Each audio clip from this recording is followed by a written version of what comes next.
কিভাবে নিপুণ তৈরি করছে আমাদের ভাইয়েরা।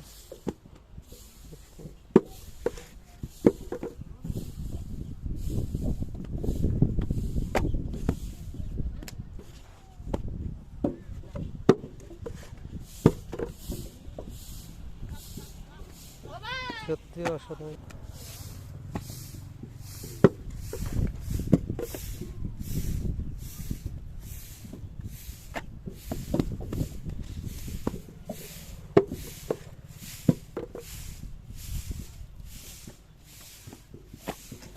ইট কীভাবে তৈরি হয়, তারপরে আপনার সঙ্গে পুরানো হয় সেটাও এখানে আমরা ভাটা ঢোল সন্ধ্যের পাশে।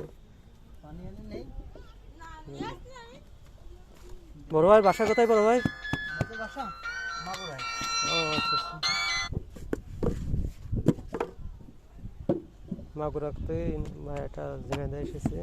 দেখেন তার নিপুণ হাতে এইভাবে তৈরি করছে। এইভাবে আপনার প্রতি